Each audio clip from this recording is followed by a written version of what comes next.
പുതിയ അവതാരം ഇറങ്ങിയിട്ടുണ്ട്. ഏതോ കിളി പറയട്ടെ ഏതോ പുതുമല ജംഗ്ഷനിൽ അക്കര കിളി പോയ ഒന്നാണ് ഇവിടെ കിടന്ന് അഭ്യാസം കളിക്കുന്നുണ്ട്.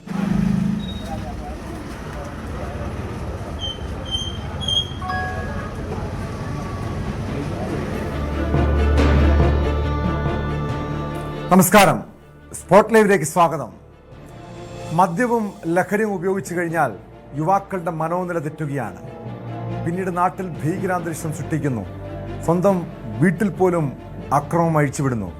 കോഴിക്കോട് കക്കോടിയിൽ നിന്നുള്ള ഒരു ഭീതിപ്പെടുത്തുന്ന ദൃശ്യമാണിപ്പോൾ കണ്ടത്. വടിവാൾ വീശി നാട്ടുകാർക്ക് നേരെ വധഭീഷണി മുഴക്കുന്ന, ഭീഷണിപ്പെടുത്തുന്ന ഒരു യുവാവിൻ്റെ ദൃശ്യങ്ങൾ. കഴിഞ്ഞ ദിവസം എറണാകുളം തൃക്കാക്കരയിൽ പോലീസുകാരെ ആക്രമിച്ചതും പോലീസിനെ വെല്ലുവിളിച്ചതും ലഹരി സംഘങ്ങളാണ്. ഇതോടൊപ്പം തിരുവനന്തപുരത്ത് ലഹരിക്കടിമയായ യുവാവ് ഭാര്യയെ കൊലപ്പെടുത്തിയൊരു വാർത്ത കൂടിയുണ്ട്. സ്പോട്ടിലെ ആദ്യം പോകുന്നത് കോഴിക്കോട് കക്കോടിയിലേക്കാണ്. കക്കോടിയിലെ ലഹരിക്കടിമയായ യുവാക്കളുടെ പരാക്രമം. കൂടത്തുംപോയിൽ അങ്ങാടിയിലാണ് സംഭവം. ഒരാളെ ക്രൂരമായി ആക്രമിക്കുകയും വടിവാൾ ഉപയോഗിച്ച് ഭീതി പരത്തുകയും ചെയ്തു. കഴിഞ്ഞ ഞായറാഴ്ചയായിരുന്നു സംഭവം. അക്രമികൾക്കെതിരെ എലത്തൂർ പോലീസ് കേസെടുത്തിട്ടുണ്ട്. വിവരങ്ങളുമായി MS അനീഷ് കുമാർ ചേരുന്നു. അനീഷ്, ആ ദൃശ്യങ്ങൾ കണ്ടാൽ തന്നെ പേടി തോന്നുന്നു. ഒരുതരം മനോവിഭ്രാന്തി പ്രകടിപ്പിക്കുന്ന ഒരു ചെറുപ്പക്കാരനെയാണ് കാണാൻ കഴിഞ്ഞത്. ഇയാൾ ലഹരിക്കടിമയാണോ, ഈ കഞ്ചാവ് ലഹരിയിലാണ് ഈ പരാക്രമം കാട്ടിയത്? എന്താണ് ഇയാളുടെ ഈ പ്രകോപനത്തിന് കാരണം? എന്തായിരുന്നു? ഒരാളെ ആക്രമിച്ചിട്ടുണ്ടല്ലോ, ഇതിന് വ്യക്തിപരമായ വിരോധത്തിൻ്റെ പേരിലാണോ അതോ ഈ ലഹരിയുടെ അടിമത്തത്തിലാണോ ഈ രീതിയിൽ ഭീകരാന്തരീക്ഷം സൃഷ്ടിച്ചത്?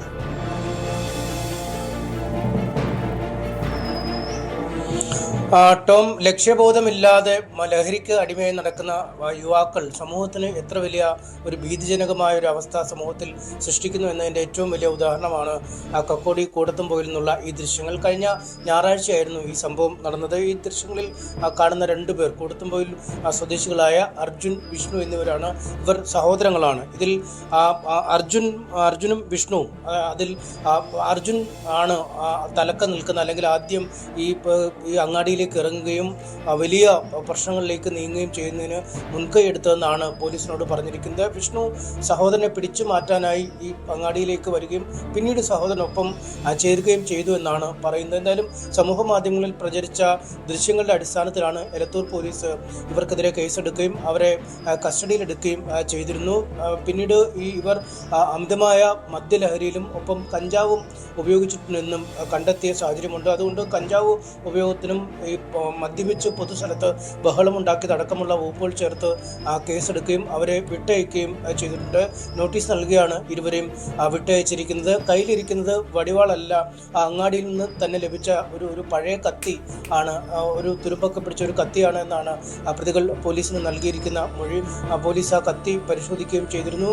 എന്തായാലും ഈ ഘട്ടത്തിൽ പോലീസ് നൽകുന്ന ഒരു വിശദീകരണം ഒരു ആസൂത്രിതമായി ആളുകളോട് അക്രമം ഉണ്ടാക്കുന്നതിനോ മറ്റോ അല്ലെങ്കിൽ അത്തരം രീതിയിലേക്ക് വന്ന ഒരു വരവ് ആയിരുന്നില്ല ഇരുവരുടെയും എന്നാണ്. അങ്ങേയറ്റം മദ്യപിച്ച് ഒരു ഉന്മാദാവസ്ഥയിലേക്ക് എത്തിയ സമയത്താണ് അതിൽ മൂത്ത സഹോദരൻ അങ്ങാടിയിലേക്ക് വരുന്നത്. അയാൾ അതിനൊപ്പം കഞ്ചാവും ഉപയോഗിച്ചിട്ടുണ്ടായിരുന്നു. ഈ രണ്ട് ലഹരി കൂടി ചേർന്നപ്പോഴാണ് ഒട്ടും നിൽക്കാൻ പോലും കഴിയാത്ത അവസ്ഥയിലേക്കുള്ള ഒരു ലഹരിയുടെ കയത്തിലേക്ക് ഇയാൾ പോവുകയും അങ്ങാടിയിലേക്ക് വരികയും ചെയ്തത്. തൊട്ടു പിന്നാലെ വന്ന സഹോദരനും സമാനമായ രീതിയിൽ തന്നെ മദ്യപിക്കുകയും ലഹരി ഉപയോഗിക്കുകയും ചെയ്തിട്ടുണ്ട്. അങ്ങനെയാണ് രണ്ടുപേരും കൂടി ആ ജംഗ്ഷനിലേക്ക് വരികയും അവിടെ വാഹനം മറിച്ചിടുകയും ആ കയ്യിൽ ആയുധം പിടിച്ച് അങ്ങാടിയിൽ അങ്ങോട്ടും ഇങ്ങോട്ടും നടന്ന് വലിയൊരു വധഭീഷണി മുഴക്കി ശരിക്കും ഒരു ഭീകരാന്തരീക്ഷം അവിടെ സൃഷ്ടിക്കുകയും ചെയ്തിരിക്കുന്ന. ഇടയ്ക്ക് ഒരു കൊടിയൊക്കെ ഉയർത്തിപ്പിടിച്ച് ആ സംഘടനയുടെ ആളാണ് തങ്ങളെ ആരാണ് ഇവിടെ എന്തെങ്കിലും ചെയ്യാനുള്ളത് എന്നൊക്കെ ചോദിച്ചൊക്കെ വരികയും ചെയ്തിരുന്നു. എന്തായാലും ഈ ദൃശ്യങ്ങളൊക്കെ കണ്ട് സമൂഹമാധ്യമങ്ങളിൽ പരക്കുന്ന ഒരു സാഹചര്യത്തിൽ എലത്തൂർ പോലീസ് കേസെടുക്കുകയും ഇവരെ രണ്ടുപേരെയും ഇരുവരെയും വിളിച്ചു വരുത്തുകയും ചെയ്തിരുന്നു. ഇവരുടെ രക്ഷാകർത്താക്കളടക്കം ഈ പോലീസ് സ്റ്റേഷനിലേക്ക് എത്തുകയും ചെയ്യുന്ന ഒരു സാഹചര്യം ഉണ്ടായി. എന്തായാലും എല്ലാ ദിവസവും പോലീസ് സ്റ്റേഷനിലെത്തി ഒപ്പുവെക്കണം. മറ്റ് ലഹരിയുമായി ബന്ധപ്പെട്ട എന്തെങ്കിലും കേസുകളിൽ ഇടപെട്ടാൽ അല്ലെങ്കിൽ ലഹരി ഉപയോഗം ബോധ്യപ്പെട്ടാൽ ഈ അനീഷ്, ക്രിമിനൽ പശ്ചാത്തലമുള്ളവരാണോ ഈ സഹോദരങ്ങൾ? ഇതിനു മുൻപ് ഏതെങ്കിലും കേസുകളിൽ ഇതുപോലുള്ള ക്രിമിനൽ കേസുകളിൽ ഉൾപ്പെട്ടിട്ടുണ്ടോ? മാത്രമല്ല ഈ സംഭവത്തിൽ പോലീസ് എന്ത് നടപടിയാണ് ഇവർക്കെതിരെ സ്വീകരിച്ചിട്ടുള്ളത്?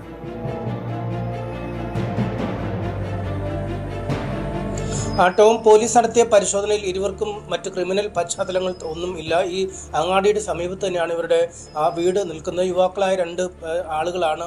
അതുകൊണ്ട് തന്നെ മറ്റ് ക്രിമിനൽ പശ്ചാത്തലമോ മറ്റ് ആളുകൾക്ക് പ്രകോപനപരമായ അല്ലെങ്കിൽ മറ്റ് ആളുകളുടെ ജീവിതത്തെ ബാധിക്കുന്ന രീതിയിലോ പ്രകോപനപരമായ രീതിയിലോ ഒന്നും ഉള്ള പ്രവർത്തനങ്ങൾ ഇവരുടെ ഭാഗത്തൊന്നും ഉണ്ടായിട്ടില്ല എന്നാണ് പോലീസിന്റെ പരിശോധനയിൽ കണ്ടെത്തിയിരിക്കുന്നത്. അതുകൊണ്ട് തന്നെയാണ് താക്കീത് നൽകി ഈ നോട്ടീസൊക്കെ എടുത്ത് കേസെടുത്ത ശേഷം ഇരുവരെയും വിട്ടയച്ചിരിക്കുന്നത്. കസ്റ്റഡിയോ അല്ലെങ്കിൽ റിമാൻഡ് അടക്കമുള്ളവയോ ആവശ്യമില്ല എന്നാണ് പറയുന്നത്. ആളുകളെ മർദ്ദിച്ചതുമായി ബന്ധപ്പെട്ടൊന്നും പരാതി പോലീസിന് മുന്നിൽ ലഭിച്ചിട്ടില്ല. അല്ലെങ്കിൽ അതുമായി ബന്ധപ്പെട്ട ദൃശ്യങ്ങളും പോലീസിന് മുന്നിൽ ലഭിക്കാത്ത ഒരു സാഹചര്യമുണ്ട്.